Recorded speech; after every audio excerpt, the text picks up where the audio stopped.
आज का सुसमाचार लूकस अध्याय 24 पद संख्याएं 13 से 35 तक। प्रभु को खोजने वालों का हृदय आनंदित हो। उसी दिन दो शिष्य इन सब घटनाओं पर बातें करते हुए एम्माउस नामक गांव जा रहे थे। वह यरूशलेम से कोई 4 कोस दूर है। वे आपस में बातचीत और विचार विमर्श कर ही रहे थे कि ईसा स्वयं आकर उनके साथ हो लिए, परंतु शिष्यों की आंखें उन्हें पहचानने में असमर्थ रहीं। ईसा ने उनसे कहा, आप लोग राह चलते किस विषय पर बातचीत कर रहे हैं? वे रुक गए। उनके मुख मलिन थे। उनमें एक क्लेओपस ने उत्तर दिया, यरूशलेम में रहने वालों में आप ही एक ऐसे हैं जो यह नहीं जानते कि वहाँ इन दिनों क्या क्या हुआ है? ईसा ने उनसे कहा, क्या हुआ है? उन्होंने उत्तर दिया, बात ईसा नाजरी की है।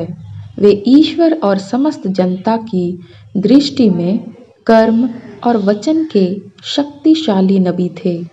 हमारे महायाजकों और शासकों ने उन्हें प्राणदंड दिलाया और क्रूस पर चढ़वाया। हम तो आशा करते थे कि वही इस्राएल का उद्धार करने वाले थे। यह आज से 3 दिन पहले की बात है। यह सच है कि हम में से कुछ स्त्रियों ने हमें बड़े अचंभे में डाल दिया है। वे बड़े सवेरे कब्र के पास गईं और उन्हें ईसा का शव नहीं मिला। उन्होंने लौटकर कहा कि उन्हें स्वर्गदूत दिखाई दिए, जिन्होंने यह बताया कि ईसा जीवित हैं।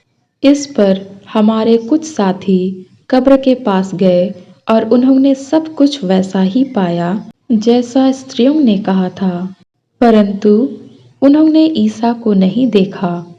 तब ईसा ने उनसे कहा, निर्बुद्धियों, नबियों ने जो कुछ कहा है तुम उस पर विश्वास करने में कितने मंदबुद्धि हो। क्या यह आवश्यक नहीं था कि मसीह वह सब सहें और इस प्रकार अपनी महिमा में प्रवेश करें?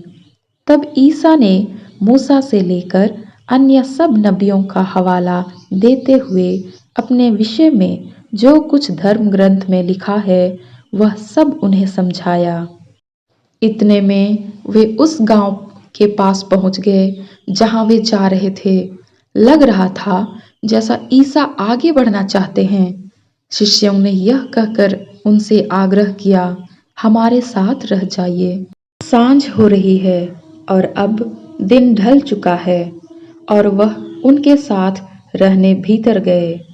ईसा ने उनके साथ भोजन पर बैठकर रोटी ली, आशीष की प्रार्थना पढ़ी और उसे तोड़कर उन्हें दे दिया। इस पर शिष्यों की आंखें खुल गईं और उन्होंने ईसा को पहचान लिया, किंतु ईसा उनकी दृष्टि से ओझल हो गए।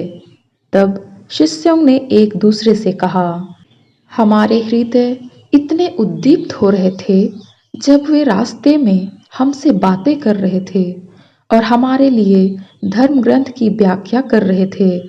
वे उसी घड़ी उठकर यरूशलेम लौट गए। वहां उन्होंने 11 और उनके साथियों को एकत्र पाया, जो यह कह रहे थे, प्रभु सचमुच जी उठे हैं और सीमोन को दिखाई दिए हैं। तब उन्होंने भी बताया कि रास्ते में क्या क्या हुआ और उन्होंने ईसा को रोटी तोड़ते समय कैसे पहचान लिया। यह प्रभु यीशु का पवित्र सुसमाचार है।